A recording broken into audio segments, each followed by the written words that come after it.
stage 2. I'm going to have you take that plyo ball that we got.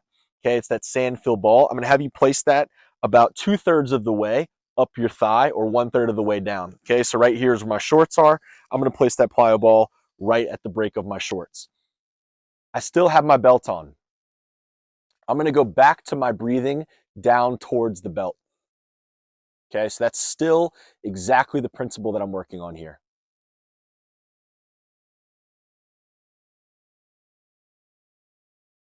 As I breathe and I breathe into the belt, I want to notice, do I only feel expansion in the front? Do I only feel expansion on the sides or on the back? Or do I feel a nice 360 opening? Our goal is a very full and 360 opening as we do this breathing to provide openness and movement possibility for all aspects of our hips. What I'm going to add now with the plyo ball is as I breathe in, I'm going to squeeze the plyo ball, okay, like I'm trying to pop it a little bit or push some air out of the plyo ball, so I use my groin. And also, I'm going to act like I can pull this plyo ball towards my stomach with my groin, right? So I think about a conveyor belt pulling the plyo ball towards my hips and squeezing the ball at the same time. So I use my breath down into the belt.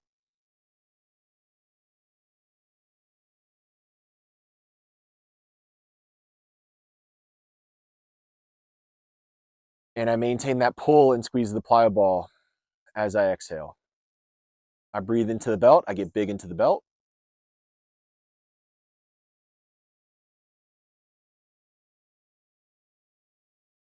And I pull and squeeze that plyo ball. I want you to feel your groin fire up, engage, but I also want you to feel like your groin is shortening towards your hip, like it's pulling the inside of your leg towards your hip. Okay. The next stage of this, okay, this is stage 2. You've already done stage 1. Inside of stage 2, you're also going to do this for about 5 minutes or however long your routine is allotted for.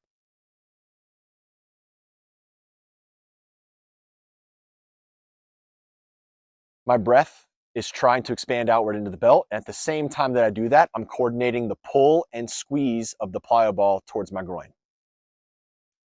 That's going to be stage 2 of your laying down breathing decompression. For my hip ab and adduction with a bent knee, I'm trying to find a nice, strong, stable base on my stance leg, leaning slightly forward as if I'm addressing a golf ball or if I'm leaning over to pick something up so that I'm sitting back into my back pockets.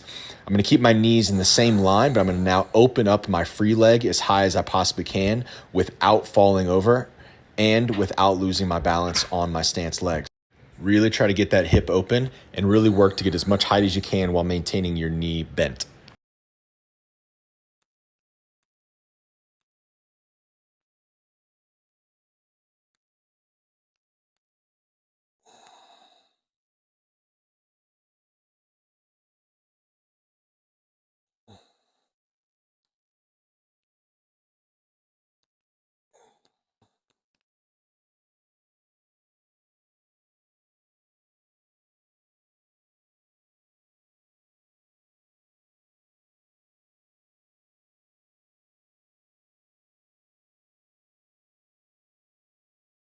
For this rectus femoris myofascial stretch, really the goal here, guys, is to try to create as much length and openness from my knee all the way up to the front side of my chest on whatever side it is that I'm stretching here, okay? So what you're gonna do to get that position is I want you to take a small step forward with your, in this case, my right leg here. My left knee is gonna be back slightly more than 90 degrees. Okay, you'll feel why in a second. You may already feel a little stretch here in this position. Totally fine. Left hand is going to go on the floor. My right arm is going to go back and grab my ankle. And now I'm going to start to lean and lunge forward over my right foot. Okay. From this position here, you may already feel quite a bit of stretch here on the front side of your quad. Totally cool. Now, you can see I'm contorted like a pretzel to get to this position. I got short arms, and this is a little tight for me. So what I'm going to try to do here is from this contorted position, I'm going to try to breathe myself into a more neutral body. Okay, and already that's pulling this heel a little closer to my butt. So as I breathe myself more neutral, I'm going to start to pull this heel towards my butt. Now I feel a big pull in the front of my leg. That's okay. As I feel that pull, I want to try to relax into it. More pull is a good thing, but more resistance to the pull is a bad thing. So you want to try to feel the pull and then relax and let it go while improving your position. And now I just breathe and I pull, okay? The next step would be, I'm gonna try to lengthen from my chest to my knee. So right here, you can see I'm kind of compressed. The opposite of that would be to start to lift and lengthen as if I'm gonna do a backflip. I wanna keep pulling here and lifting and lengthening, pulling and lifting and lengthening. Okay, so you'll hold and you'll find that tension. For some of you, it may be really strong in the quad. It may be really strong at the upper part of the thigh. It may be strong from knee all the way up to lower abdomen or all the way up to your chest. That's good. By the end of this session or by the end of the stretch, you want to feel like you're in a more open position and that you're not only just stretching one isolated piece of your leg, but that you have a bigger stretch and tension and openness and connection from your knee all the way up to your chest. Okay, you'll do that on both sides.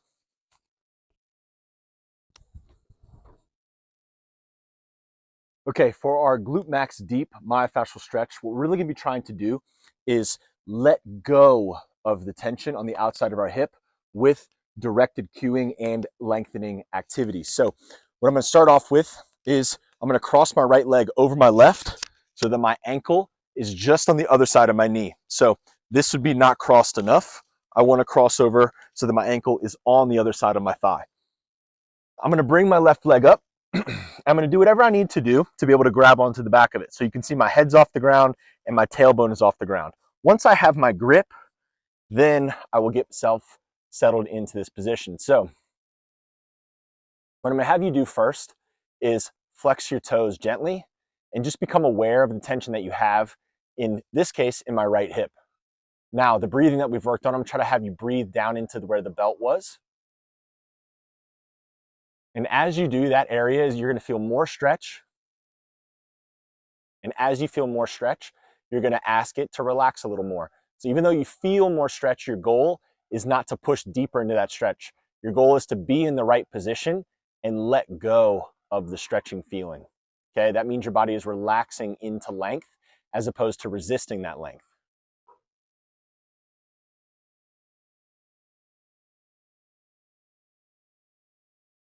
So even though I'm working deeper into the stretch, I actually feel like it's less work. It's not quite as difficult, okay? So I'm trying to flatten my tailbone on the ground, all right?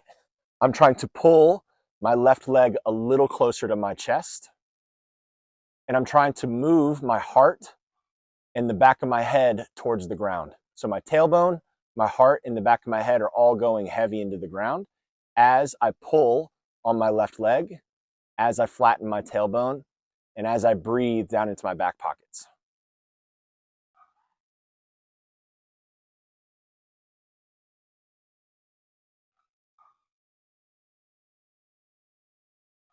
I'm trying to coordinate all of those pieces so that I stretch the full 360 piece of the muscle, okay? From top to bottom, from left to right, from in to out. If I get my breathing, my pulling, and my relaxation all in sync, then I can get a big stretch for that hip. So I'm gonna have you hold that in the last position for however long your program. For my rocker breathing, the goal of this exercise is to break down the squat and create more openness in the backside, outside of my hips, and more engagement through my groin to allow me to sit into a deeper squat and help my hips open up in the back, okay? So the position for my hands is gonna be slightly outside the width of my shoulders with my fingers turned inward. My eyesight, my chin's gonna look slightly up. I'm gonna bend my elbows a little bit so I have a little bit of a shock absorber here at my elbow. Now, my knees are underneath my hips, which is about 2 fists apart. My feet are directly behind my knees, which is also about 2 fists apart. Now, what I want to make sure is that my rib cage is not falling towards the floor and arching my chest. So I'm going to pull my abs and my rib cage back towards the sky a little bit. From that position, now I'm going to try to establish the breathing down into my hips. And I'm just gonna notice here at 90 degrees what feels tight. For me, it's my right side. My right side feels like it wants to do that. So I'm gonna try to send both back pockets backwards as I pull my heart and my lungs towards my head. So that's the two ends of my body going in opposite directions.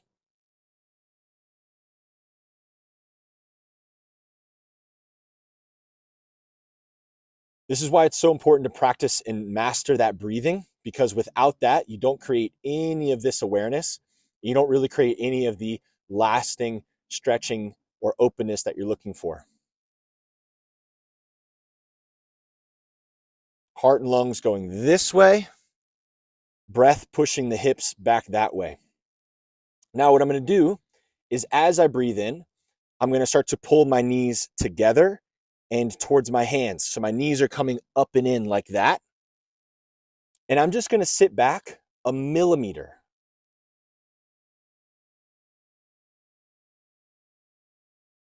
And then I'm going to exhale and hold that position and try to relax into that position. When I say relax into it, I don't just mean fall down. I mean, I keep my length, but I try to let go of the tension in my hips that is resisting or is not loving me being in this new posture.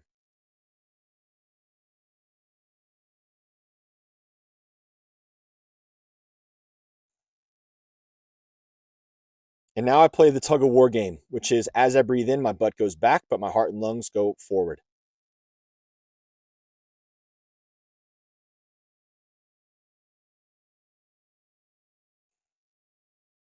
If I start to have any curve here in my spine that looks like that, then I'm not anymore moving through my glutes. I'm moving through my lower back. So I want to be very conscious that I don't change the arch of my back here, that I keep this nice position, and that as I'm going back, I'm pulling myself into that position from my hip. Okay. So for 3 minutes, 5 minutes, 10 minutes, whatever it is in your program, you're going to be actively trying to pull yourself into a deeper squat and complementing that with your breathing and the length that you have in your. For our squat to hinge exercise, essentially what we're trying to do is integrate the entire back chain of our body into the two primary movements that we do whenever we're resting or that we need more space in, which is going to be our squat pattern and our hinge pattern. We're trying to move back and forth between those two while working deeper into our back chain and creating more connection with our inner thighs. So you're going to have a plyo ball with you. What that's going to do is that's going to help that inward and upward feeling of the inside of your legs, which is going to help the outward and backward opening of your hips. So the first movement that we are going to do is move into the hinge. You're going to go back and forth between these two, anywhere from 15 seconds to a minute and a half a piece as you rotate back and forth. So my position is my feet are about a fist width apart. I let my toes relax and open, and the weight of my body is falling in towards my big toe and my heel. Now, as it falls in, I don't want to let my foot collapse like that. I want to keep a strong arch, but I don't want my weight on the outside edge of my foot like that. I don't want to be walking on knives. Okay. So once I have that position, just like you've done before, we're going to now stack our bones, pull down with the tailbone and the glutes, lengthen down with the hips, and now get pulled back by your glutes. I don't want to fall forward here. That's going to make the weight go to my back. I want to pull back and actively seek to sit into my glutes there. Okay, beautiful. So now I have some tension. I'm going to breathe and lengthen. The breathing that you did as a warm-up or that we're teaching you as a general way of being is going to help the decompression of your hips this way and the decompression of your lungs and your heart that way. I need you to work on that. I need you to maintain that. Now, as you're here, again, the weight is on the inside edge of my heel and my big toe. My legs are squeezing slightly inward and turning in, and I just work on all of that as I lengthen.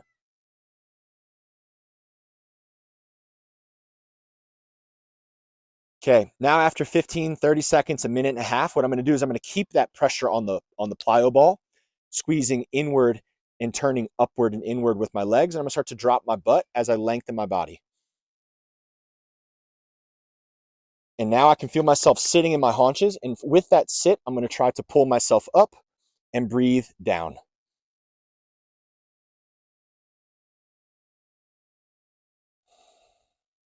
My ribs are coming back. My heart's coming back. My head's coming back.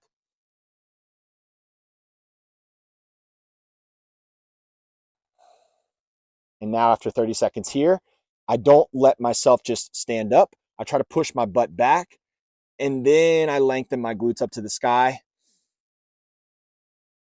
as I lengthen my body away and with some length. Now, quick point on the squat. As you go lower, if you're tighter in your hip, especially in that front portion, you might feel your heel want to turn in like that. Totally okay. Stop at that point and try to find a balance between that feeling and your ability to create the upward and inward pulling against the plyo ball with your groin, okay? Because all of that tension on the outside of your leg is trying to turn your leg out. What you need to do is you need to activate and engage the inside of your leg and tell that part to relax, okay? Just like we did in our supine, laying on your back, breathing in the warm-up, okay? So again, inward, upward, downward, outward, okay? I want all of this to get really long. I want all of this to become very engaged. And I'm going to breathe and alternate between a squat and a hinge with